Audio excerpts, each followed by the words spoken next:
Hello YouTube friends, Cheddar here, back with another video. First off, I hope you are doing well and that you have a great day. Thank you for joining me for this video. This is going to be a review of the latest Spider-Man movie from the MCU. It's called Spider-Man No Way Home. It's from 2021, so it's not exactly recent, but I just saw it, which I had been putting off, and I'm going to talk about that. I had been watching this movie off because ever since the Infinity War movies and Endgame specifically resolved, I've been pretty checked out of the Marvel movies, the MCU. I just don't really care. To me, the story is kind of over, and this is just a way for them to kind of keep the franchise going. So I've just been mostly checked out of the movies. I also knew in Spider-Man No Way Home that they were bringing in other Spider-Mans from the past, the Tobey Maguire and Andrew Garfield Spider-Man, to recreate the famous Spider-Man meme. And I think I was putting off watching the movie because it felt like the movie was just being made to shout out that meme. Basically, it felt like the movie was being made for the meme and for kind of meme, not meme culture, but meme business, where it was trying to pull people in for the memes. And I didn't think the movie was going to be serious or really that good, right? I had the lowest expectations for it. And I noticed that the newest Spider-Man is actually the highest rated on IMDb. The first Spider-Man, Homecoming, is, I believe, 7.4. The second one, Far From Home, is, I think, 7.3. I like them about the same. I'd probably put them a little higher than that. I think they're C to C plus movies, so I guess that score lines up. I think they're fine. This one kind of got to me, though. This one, No Way Home, the third one, it's a good movie. I do recommend it. I was in the wrong. I have to accept being in the wrong. This is a good movie. I believe on IMDb it's rated at 8.2, and I feel like that is deserving of its score. I might even go B plus, as high as A minus for this movie. It's probably not A minus. It's probably B plus because it's really good. There's a lot I liked in this movie, and it was way more creative than I thought. So just to keep things spoiler free right now, I do recommend you go see Spider-Man No Way Home if you haven't. If you have, I think it's worthy of a second watch because I think there's more to pick apart in this movie. There's themes of fate, themes of confronting loss, themes of, trying to, I want to say, change your, over trying to help people. You're trying to fix other people's problems and it's making a bigger mess for yourself, right? And you helping other people's problems doesn't fix your problems. Spider-Man thinks he can, by saving the world, everything will be great, but he's not taking care of himself at that same time. And there's themes like that in this movie. So this movie had way more depth than the previous Spider-Man movies. Sorry, you might hear my cat making some noises. So conclusively, still spoiler-free, this movie has more thematically going on than the previous two Spider-Man movies, and it feels like this Spider-Man movie makes something kind of unique. I mean, we've seen multiverse stuff before. There's some multiverse happenings in this movie, but you still get, I feel, unique scenes. And when I go into movies, I like seeing scenes in the movie I'm watching that I haven't seen in anything else, right? I like seeing those kind of scenes, or signature scenes. Like, what would this movie show me that would make me want to watch it again, right? And there's quite a few of these signature hallmark, just really good, possibly great scenes that are in this movie. So I think it's worth a second watch. I think this movie is good. I'm going to score it at a B plus for now, and it may go up. So I think this movie is really good. I think you should watch it. I can talk more specifically about what I like. So if you don't mind hearing spoilers and you want to hear me talk, then stick around. But for now, I would say go check out Spider-Man No Way Home if you haven't. And there is a fourth one in development coming out for next year, July. It's scheduled for July of next year, called Brave New Day. And so I'm looking forward to that one. But If you're checking out now, thank you for listening to me. I appreciate you, but I will be going into the spoilers now. So be warned. Okay, so spoiler territory. Now I can talk about what specifically I liked in the movie. The movie starts off good and is fine. Spider-Man is going on a quest to basically, the end of the second movie leaves Spider-Man's identity revealed to the public. Everyone knows who Spider-Man is, Peter Parker, and in this movie, he's trying to change that reality, right? He needs to change his fate, so he seeks out Doctor Strange to cast a spell to basically make everyone forget that he's Spider-Man, and in doing so, this tangles in the other multiverse worlds. You get to see the old Spider-Man villains from Spider-Man 1 and 2 with Tobey Maguire. You get to see Green Goblin, he comes back, and you get Dr. Octopus comes back. So it was fun to see them too. It was clear that they digitally de-aged them, but it didn't bother me. These movies already look pretty animated. They look so video game like anyway that it just doesn't bother me. I can see some people get really just bent out of shape about it, but it didn't bother me. It just looked fine. It felt like it did its job, if that makes sense. It felt like the movie was trying to hit a specific look, and the effects, I think, create that look. Even if it's video gamey, all of the Marvel movies are pretty video game looking, especially post the first Avengers. Almost all of them look like video games. So it did not bother me, the digital effects of this. This movie also brings in the villains from first and second, the Amazing Spider-Man movies. You get, I think it's just called Lizard, or The Lizard, Dr. Connors, the Lizard, and you get Electro, Jamie Foxx, who is not as blue in this movie. He's much more, it felt like with all the actors, like the Willem Dafoe, Alfred Molina from Dr. Octopus, the Lizard guy, it felt like with all of them, they probably gave them minimal work because you don't see them move a whole lot. You see Willem Dafoe move a lot, but I'm thinking that they got a body double for him because I didn't realize Alfred Molina is 72 years old. So he's not really primed to star as an action movie villain, right?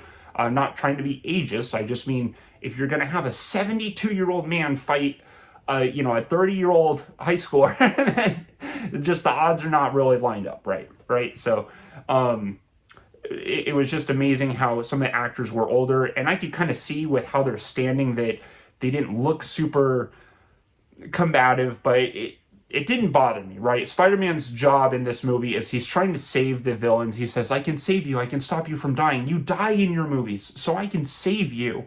And I thought that was cool because that fits with Spider-Man's character. He's basically a goody two-shoes who wants to just overly try to help people. He wants to be the friendly neighborhood Spider-Man.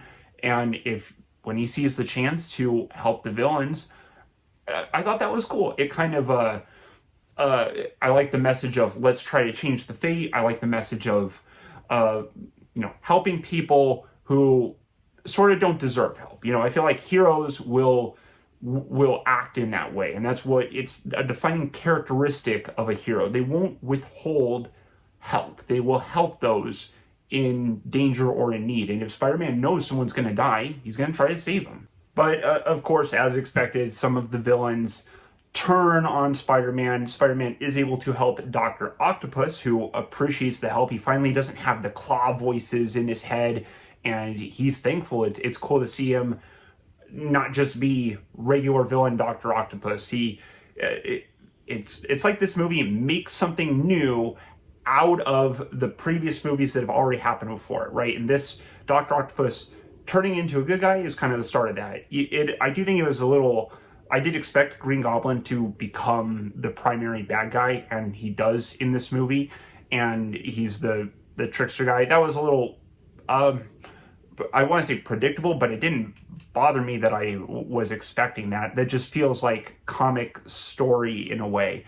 And I liked seeing Green Goblin back. It was cool how Willem Dafoe, he's such a good Green Goblin. He's got the perfect laugh and voice and just display, right? He just knows how to embody the Green Goblin. So it's awesome seeing him again. Anyway, they stop Spider-Man from curing them of their powers, because Spider-Man is curing them of their powers, basically, so that they are not a threat and then they don't die.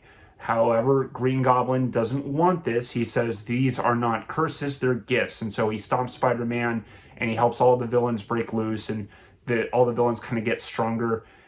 Anyway, this movie culminates, right? The whole point of this movie is that you have other Spider-Mans, the Andrew Garfield and Tobey Maguire Spider-Man, come in to help. And then you got 3 Spider-Mans versus, a group, a team of the villains that Spider-Man has to fight, right? From different movies. So this is the point of the movie, and this is where everything gets cool. Once those other Spider-Mans come in, you get Spider-Mans or Spider-Men? Anyway, once those other Spider-Mans come through, that's where you get a lot of the best scenes in the movie. You get heartfelt scenes where the characters of Tobey Maguire's Spider-Man and Andrew Garfield's Spider-Man explain what they couldn't save, because something happens in this movie. Basically, Tom Holland's Aunt May dies, and so his character now is experiencing the loss that the other Spider-Mans have, right? Tobey Maguire talks about Uncle Ben.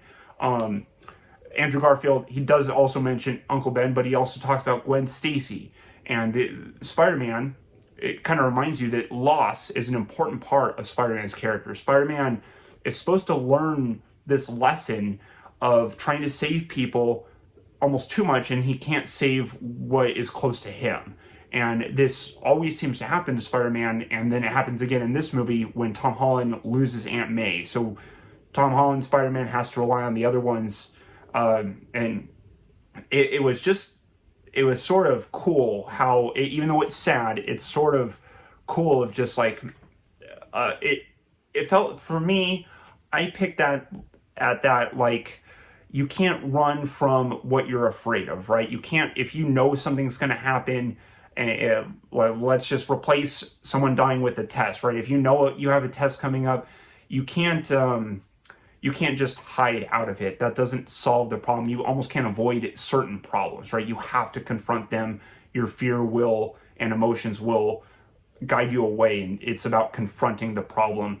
And you can't avoid certain things like loss. You can't avoid. You have to confront them and have to deal with them and find solutions.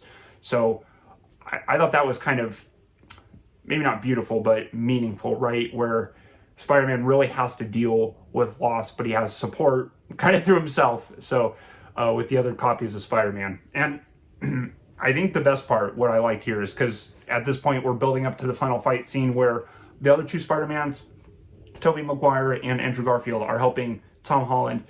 And it's fun watching them all fight together. But the coolest part, why I even wanted to talk about this, why the movie's really stuck with me, is I have to just say quickly, I'm not huge on the Amazing Spider-Man movies. I don't really care about those movies, never liked them. But this movie takes the opportunity to, I want to see, fix problems, but give Andrew Garfield a chance to do things that he couldn't do in his movies, right? So Andrew Garfield's Spider-Man gets to grow as a character or do something cool in this movie that he didn't get to do in his own series. And I respect it. It made this movie awesome. It made this really cool, because, spoilers for The Amazing Spider-Man 2, Andrew Garfield can't save Gwen Stacy. There's a part where she's falling, he tries to save her, and she dies. And then in this movie, MJ is falling, Tom Holland's MJ is falling, and Andrew Garfield gets to save her. And he tears up, and MJ asks, are you all right? And he tears up because he got to save her. It was such a beautiful moment. I couldn't believe it. It really struck me emotionally. And then another cool part for Tobey Maguire's Spider-Man, in the first Spider-Man with Tobey Maguire, he's working so hard to get Green Goblin to stop killing people, right? He needs to get Green Goblin to just stop killing, and this dude will not stop killing. He's just psychopathic killer, even to the last moment where Spider-Man and Green Goblin are talking, and Green Goblin has this flying cruiser with blades, and he tries to kill Spider-Man with the blade cruiser. Spider-Man jumps, and the blade cruiser hits Green Goblin, right? So Green Goblin dies in the first Spider-Man movie, and Tobey Maguire can't save him, right? But in this movie, Tobey Maguire completes it. There's a part where Tom Holland's about to kill Green Goblin for killing his Aunt May, and you get Tobey Maguire Spider-Man, comes in the way, stops him. He actually gets to save Green Goblin from dying. And then, of course, Tobey Maguire Spider-Man gets stabbed. Luckily, he doesn't die. I actually thought he was going to die, but so it was kind of confusing that he got stabbed, but it was still okay. I don't think I needed the stab exactly, but the stab showed that Green Goblin was still a bad guy. And so Tom Holland then, instead of killing him, he hits Green Goblin with the antidote, curing him of his powers, and that resolves the conflict. Green Goblin no longer has the Green Goblin personality. He's completely back to Dr. Osborn, and he realizes that he was a villain. So he's good now as Dr. Osborn. And but it was so cool. What I take away from this movie is I love the Spider-Man interacting together, but it was so creative and so cool how this movie gave the other Spider-Mans beautiful moments, and it felt like this movie forced Peter, the Tom Holland Peter, to learn a lesson of loss. And then by the end of the movie, everyone has to forget who Spider-Man is. So Tom Holland doesn't just lose one person, he loses everyone. It's as though he never existed to them. So he is completely dead to all of his friends. He has no one in the world now. Pretty extreme loss, right? And it's kind of weird to imagine a world where everyone forgets who you are, right? Try to really imagine that and how alienating and kind of scary that world would be in, where nobody knows who you are and there's no recollection or history of you. You know, you're just an alien, basically. You're just a ghost. It's hard to even think about. But I loved how this movie forced Tom Holland Spider-Man to learn some really hard lessons and gave him some of the hardest challenge that I've seen in any of the Spider-Mans. Possibly the hardest, just dealing with everyone forgetting you. Every single person forgets who you are is crazy. And I loved how this movie gave beautiful moments to Tobey Maguire and Andrew Garfield. This movie makes me want to watch the Amazing Spider-Man movies again, right? Which I have always just laughed at in the back of my head, right? They're just kind of silly and goofy to me in not the right way. The Sam Raimi movies are goofy in the right way and cheesy. They're, like regular comic book cheesy movies, and the Amazing Spider-Man movies I just never liked that much. They were okay. They were mid to me, except the second one was bad and funny at the same time. But this movie makes me want to watch the Amazing Spider-Man movies and go into it with a new light, and I will go into it having a new respect for Andrew Garfield's Spider-Man. So I think this movie changed how I feel about other movies. So this movie, No Way Home, was very effective. It was very fun. It was interesting.